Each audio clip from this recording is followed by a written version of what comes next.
G'day guys and welcome back to the channel. Today I'll be doing my tips for round 3 of the season. Had a big round 2, that's for sure, and was relatively okay. Nothing drastic, but I got 5 out of 8.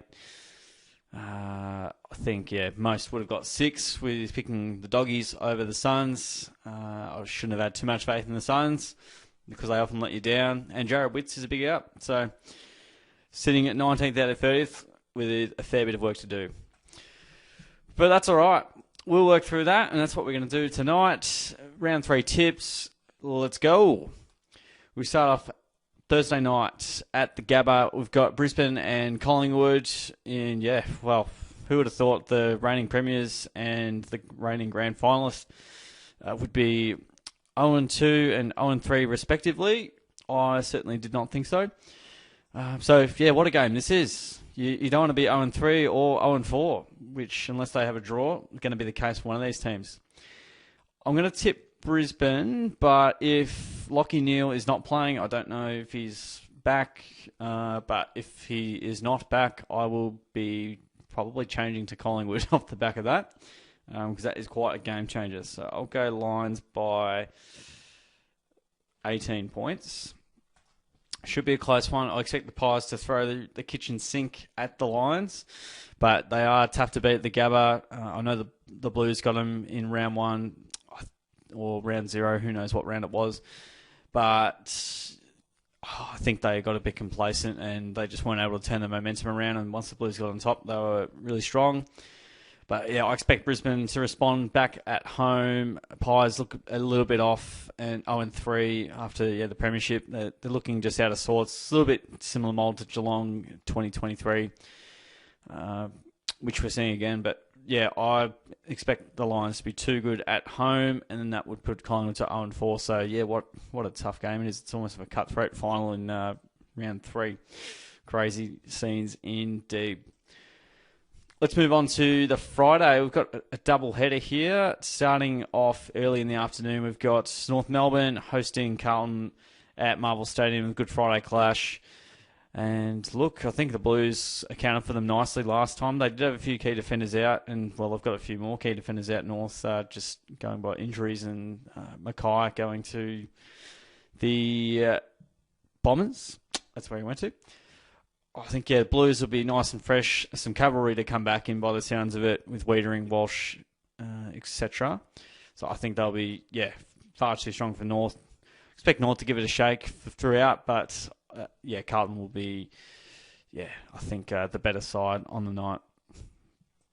All afternoon. Going to be a bit of twilight action. Then we've got Fremantle and Adelaide at Optus Stadium hosting there. Freo have started off nicely with 2-0, and the Crows 0-2, so they're in a bit of an awkward spot, and you don't want to start off on the 8 ball, behind the 8 ball. 0-2 is generally not a good spot for trying to make finals. They tend to, it takes you a long way back behind the ledger to just square away. Freo at home, I like them. Their midfield's brutal. It's probably better than Adelaide's, really. In terms of just their work ethic, and I reckon, their defence is pretty strong. Some injuries there, but I like Freo at home. They've started the season off pretty well. Longmuir's done well.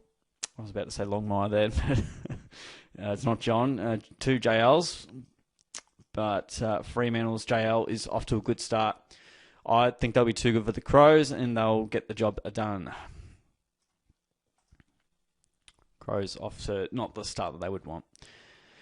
Let's move to Saturday. We've got Essendon hosting St Kilda. This one will be at Marvel, the fast deck, that is for certain. Saints have been in ripping touch. Bombers have been pretty solid to start off the season. I believe they're 1-1 at the moment. Both sides 1-1. But I've got a little bit more trust and faith in the Saints system. Essendon defensively and defending the transitions proved to be difficult at times, and I expect St Kilda's run and dash to be pretty strong, and it's going to be very reminiscent to what Sydney did, and I see that happening again, although it's not without its challenges. The Bombers have quite a fair bit of skill there if they can minimise that damage from defending transition's been a problem for them for quite some time. I feel like, yes, the Saints will be able to exploit on that standpoint, but yeah, it's a little bit of a toying cost, although 81% would suggest not. Saints, I feel like, have the better system, slightly better side, and we'll get the chocolates. Adelaide Oval, we've got Port Adelaide and Melbourne. This will be, again, another ripping clash. Two sides expecting the top 8, and if everything goes right, these sides could definitely feature in the top 4. I reckon, so May is out, Lever may be out as well, but I feel like it's going to be more, one on the small forwards here, which Melbourne might have an advantage there. Fritsch gets off the chains, definitely possible. It's pretty close last time, if they're going to show us, 76 to 80. So, Port just got the job done. Melbourne, where did they finish last year? Would have been top 4. They've been out in straight sets the last couple of years. I'm going to go Melbourne as a little bit of an upset. I know May's out, and that's a bit crazy, but crazy things have happened. Port, a nice, easy kill to start off the season with West Coast, and look, they probably could have kicked straighter. I just feel like Melbourne will be in a good spot to defend that, and maybe it's not going to be the case with May and Lever out. I don't know if Lever's 100% out. But, I've just got a sneaky suspicion. Port's, defensive transition, again, something that concerns me a little bit. They'll be much better for the run at home. I'm going to go Melbourne. I'll see how I go on that one. I feel like I need an upset, and this is the most likely based on me doing probability analysis throughout the round. But, could go either way, of course. Very close last time. D started off well, and I've liked what they've done in the contest, and defensively they're really strong. So, they might get it done in the midfield. Sunday, we've got the Doggies and the Eagles. The Eagles, they spoiled the Bulldogs finals aspirations last season. Late in the season, round 23, I think it was. The Eagles got them cold. Won't be happening this time, though. Doggies back in some good touch. And, I think they'll be much better for the run. Looks pretty strong against the Suns. Will be too strong for West Coast, who will be away from home. And I think they're battered and bruised every week. Then we've got the Sunday Arvo game. Can't speak at the moment. We got Richmond hosting Sydney, MCG. I feel like this one's got off to a really good start last time, and then the Tigers overran them in the end, which was quite wild. I think Sydney missed a fair few chances. And, then they got them at the MCG early in the year. So that is bizarre. Bizarre, but beautiful. All right. I can't go past the Swans in their amazing form at the moment. Richmond, obviously, some more cavalry in the side, but Sydney's at the peak of their powers at the moment, playing scintillating football, moving the ball really well and quite effectively from one end to the other. Strong in the contest now with Grundy, and they're looking really good with Heaney. So, they've got all their ducks in a row. Even though it's away from home, Tigers are, in an interesting phase in their development. Easter Monday, final round, game of the round. Gold Coast GWS out with some buys there. Hawthorn hosting Geelong. Classic Easter Monday clash. Geelong been in good touch. Hawthorn starting the season off 0-2.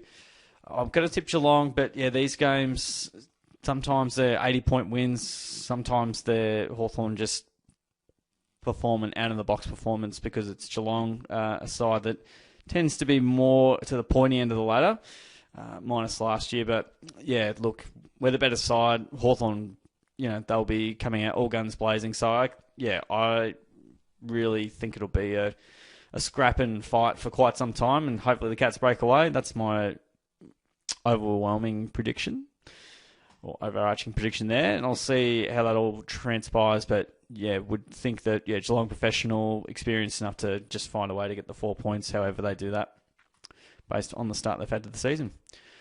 All right, let's chuck those down. So we've got Brisbane in Brisbane by 18 over Collingwood, Carlton to get the job done over North, Freo over Adelaide, St Kilda over Essendon, Melbourne to beat Port, Doggies to get the job done over the Eagles, Sydney to take the chocolates over Richmond, and the Cats to find a way over the Hawks on the Easter Monday. Giants and Gold Coast Suns having a breather this week with opening round that started the season off. All right, that's all from me, guys. Lots of discussion throughout round 3. Hopefully you can get a few winners right this week, and hope you do too. Don't forget to comment who you think's going to win this weekend. Subscribe and join the tipping competition if you want to get involved as well. Muchly appreciate that. Thanks for tuning in, guys. I'll catch you all on the next video.